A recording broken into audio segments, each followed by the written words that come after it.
There is a pot in a village on the northern coast of Kyushu that has not touched fresh water in 73 years. And the steam that rises from it still carries the ghost of a pine forest felled long before the last emperor was born. If you were to lift its lid on a cold winter evening, you would not smell dinner. You would smell the year 1951, when a fisherman's wife first seasoned it with kelp from a shore that no longer exists. The pot remembers the exact salinity of that sea. It remembers the smoke from the fire that cooked the first batch of rice, the particular crackle of pine needles as they caught flame, the way the steam curled against a thatched ceiling now replaced by tin. You would call that smell dinner. The pot calls it memory.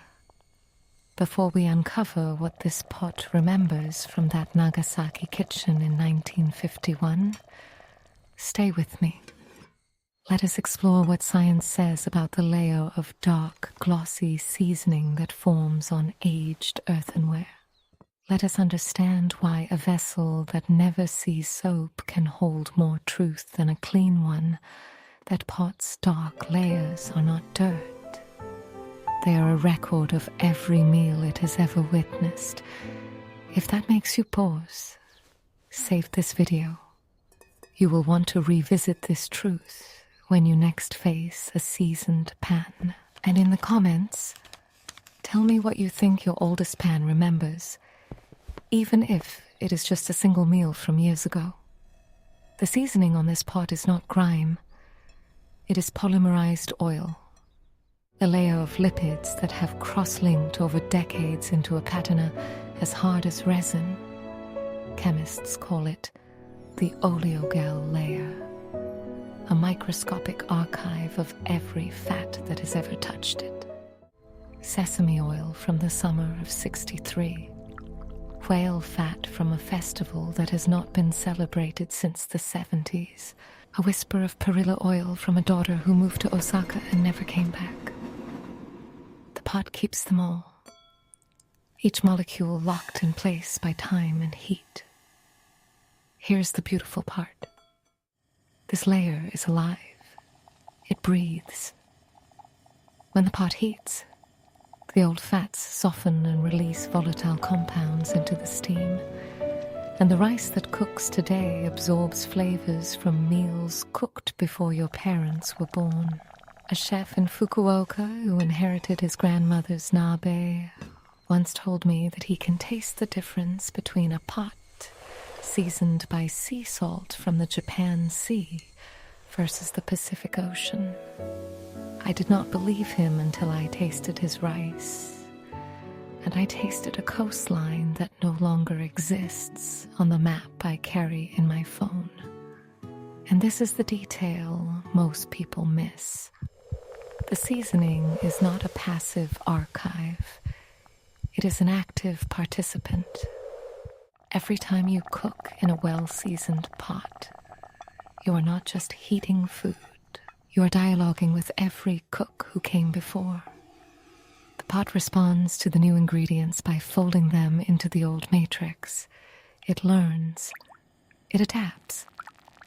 It grows a new layer of memory with every meal. Notice what happens next. The pot does not merely preserve the past. It transforms the present. The same pot that held a fisherman's humble dinner in 1951 can hold your dinner tonight. And it will taste different because of what it has witnessed between those two meals. The grief of a family that lost its patriarch in the war, the joy of a granddaughter's wedding, the quiet loneliness of an old woman who ate alone for 30 years. All of it is in the seasoning. If this made sense instantly, it is because you already knew. Some people hear this and ignore it. You are not that person. You have felt at some point that a pot in your own kitchen held more than food. You have scraped a pan and wondered what flavor you were washing away. You have felt the quiet guilt of erasing a meal's ghost. You are the kind of person who understands that grime can be wisdom. The pot on the northern coast of Kyushu held a single meal every day for 40 years. Rice. Just rice. The same variety, cooked the same way in the same pot. The fisherman's wife did not have many ingredients, but she had consistency. And the pot learned to expect that consistency. And then one day she died. The pot sat empty for 3 years. When her grandson pulled it from the cupboard, it was dry, cracked, and the seasoning had gone pale.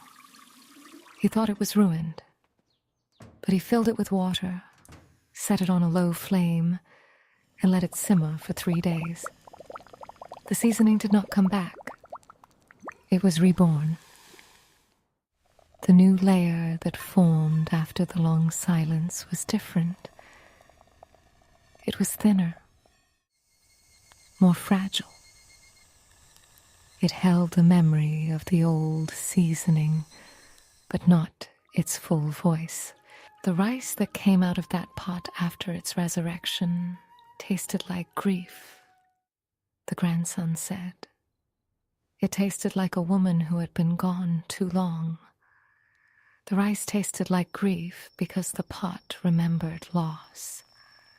That is the kind of connection that only time can build. If you want to keep uncovering stories like this, stay with this channel for the next chapter. And let me know in the comments, have you ever tasted a dish that brought someone back to life, even for a moment? Stay with me here. This is the part that transforms how you see every pot you own. The seasoning is not something you build. It is something you earn. It demands time, patience, and a willingness to let the pot speak. Every time you scrub a pan to bare metal, you are silencing a voice that has been talking for decades. You are erasing a lineage that started before you were born, and yet the pot does not hold grudges. It will begin again. If you stop scrubbing, if you let the oil polymerize, if you feed it new memories, it will build a new layer on top of the old wound. The seasoning is forgiving. It knows that you did not know. It waits. The pot in Kyushu now lives with the grandson's daughter. She does not know the full history of its layers, but she knows that when she cooks rice in it, the steam smells like a woman she never met. She says this as if it were normal, as if every kitchen held a living memory. So if modern hygiene screams, wash it, and ancient grandmothers whispered, keep it, which side carries the flavor? Write this in the comments.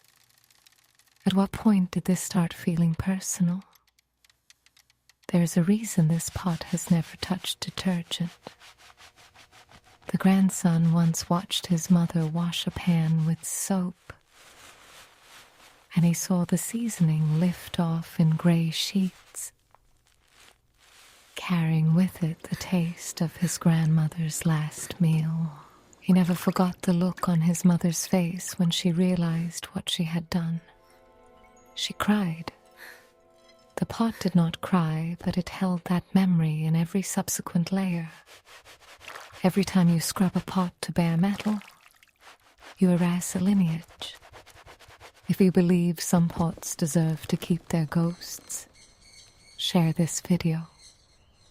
Let others know that grime can be wisdom. And if you ever find a pot that has not met the soapy sponge in 50 years, listen closely. It may have a story worth tasting. Subscribe with Miso, and let us keep the old recipes alive together. The granddaughter does not use the pot every day, She reserves it for the first day of each season, when the rice tastes different because the air itself has changed. On those 4 mornings a year, she fills the pot with water from a well her great-grandmother dug, sets it on a flame that comes from a gas line now, and she waits. She does not rush the seasoning. She does not scrape it. She treats it the way you would treat a fragile letter from someone long dead, handling it with the same reverence. The steam rises and fills the kitchen with a smell that is not quite rice. It is the smell of a pine forest that fell in 1948, of a sea that receded when a harbor was built, of a woman who seasoned the pot with her hands and her silence. The granddaughter inhales and knows something she cannot explain. She knows that she is connected to a lineage that does not end with her mother or her grandmother or the fisherman's wife. It ends with the pot. And here is the truth locked inside that crust. Every pot that has never been scrubbed clean holds this kind of connection. It does not need to be ancient. It does not need to come from Japan. It could be the cast iron skillet your great-aunt used for cornbread, the clay tagine that has not seen soap since it was fired, the wok that your neighbor inherited from a street vendor in Guangzhou. The principle is the same. The seasoning remembers. There is no final secret to uncover. The pot is not hiding a recipe or a treasure or a lost language. It is holding something simpler and far more rare. It is holding the continuity of care, the simple act of a woman who refused to let a pot forget. She scrubbed it with salt instead of soap. She dried it in the sun instead of on a rack. She treated it as a living thing because she knew that it was. The pot on the northern coast of Kyushu will outlive the granddaughter. It will outlive her children. It will sit in some future kitchen holding the steam of a meal cooked by hands that have not yet been born. And it will taste the same pine forest, the same sea, the same quiet grief that has been locked in its layers for nearly a century. The pot does not need a caretaker. It only needs someone patient enough to let it speak. And so the story ends where it began, with a pot, with steam, with the knowledge that what you call dirty is not dirty at all. It is seasoned. It is wise. It is waiting for the next cook to arrive. The granddaughter once asked an old potter in the next valley why some vessels hold flavor while others stay mute. The potter did not answer with words. He handed her a bowl that had never held anything but water, and he asked her to taste it. She dipped her finger and touched it to her tongue.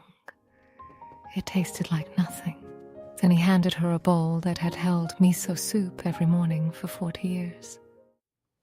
And she tasted the same water and tasted salt and earth, and the faint bitterness of a life lived in ritual. She understood then that a pot does not learn by accident. It learns by intention. You do not need a pot from Kyushu to understand this. You need only to stop cleaning one thing in your kitchen and start feeding it. Pick one vessel. A skillet. A saucepan. A clay pot. Let it build its own memory. Let it taste your grief and your joy and your ordinary Wednesday dinners. Let it become something that will outlive you, carrying the flavor of your hands into a kitchen you will never see. That is not dirt, that is legacy, and it is waiting for you to stop scrubbing and start listening